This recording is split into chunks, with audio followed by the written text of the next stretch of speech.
Guys, we've all been watching what is actually happening across Africa. We've seen, the demise of democracy, especially in East Africa, West Africa, predominantly East and West Africa, democracy is dying.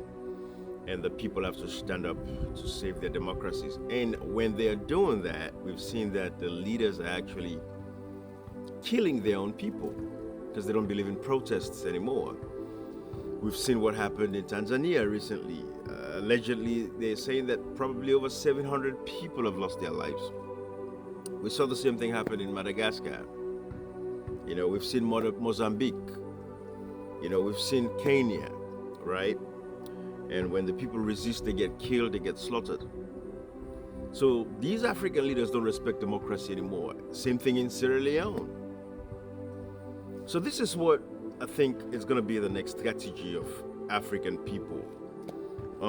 It's two things. One, it is either you have the military on your side in these countries, and the military decide to say, okay, we're going to do what we have to do to take care of these, remove these leaders, and do right by you people. And the military folks don't allow themselves to be bought, by the international players, because that is what is happening. Again, Africa, it's all about the mineral resources, right? Once they can have you to, make sure you supply them endlessly with the mineral resources that we have, the gold, diamonds, bauxite, iron ore, all of that, you are safe in the hands of these international partners, right? But for as long as you don't stand with them, when you look at Ibrahim Traore, then you become the enemy, and they're going to do everything they could. But the African people are waking up to that reality, and the African people are beginning to understand that the international partners, a lot of them, don't have the interest of the African people at heart. And the African people are going to start standing up against all of their influences in their various countries, which is why you want to see now the African people wants to see a change. But of course, these African leaders, because when you tell me that 700 or 500 or 200 or 20 people were killed, that should raise eyebrow from the international partners, but nobody's going to say anything. So it's on you, the people, because they know at some point you're going to get tired of the protest and you'll go home and they come back and govern. Now you've had 700 lives lost. I mean, we've seen the cases of Madagascar. The Gen Zs actually took over the government. We saw what happened in Nepal. They took over. But let me focus on Africa right here. I want to focus on Africa.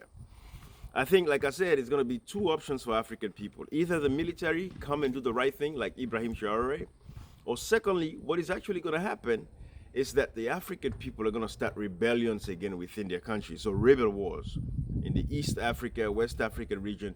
There's going to be a new immersion of rebel wars.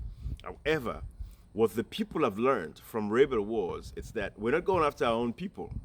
They're going to be very strategic with whom they go after. So it's going to be, if you're politically connected to these regimes, the ministers, government officials that are actually active participants, working in these regimes, they know they are key players making key decisions. Those are the people that these rebellions are going to go after. I'm predicting this to you all, Africa. I want you all to know, because at some point when the people see that they're on their own, they're going to do what they could do as far as they can do it to take care of themselves. And African leaders don't respect their people. They don't listen to the wishes of the people. They don't care what the people have to say. So what is the point? Therefore, the people are left to themselves, and they're going to take up arms against the states to make sure that what they want comes to fruition. That is what you're going to see in Africa within the next 5 to 10 years, because the people are on their own. So it's either going to be military coups or the people standing up and forming their own rebellions to take government and then improve the lives of Africans, because Africans deserve so much more better. Because when you look at what is actually happening, nobody really cares about you African people. My brothers and sisters know this. They don't care about you. You're on your own.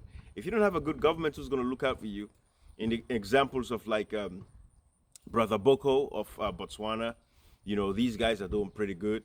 I would have been tempted to call, Mahama, John Dramani Mahama, but there's a lot of stuff going on in Ghana that I'm following, and I'm seeing how the current government, some of the folks talk, very autocratic and dictatorial, the way they talk. It's like I know something is going to brew in Ghana before the next elections. It's like the tensions are going to really, really rise, because these guys that are in power with the John Mahama regime, some of them, the way they talk like thugs. They don't want to hear the opposition's voices on issues.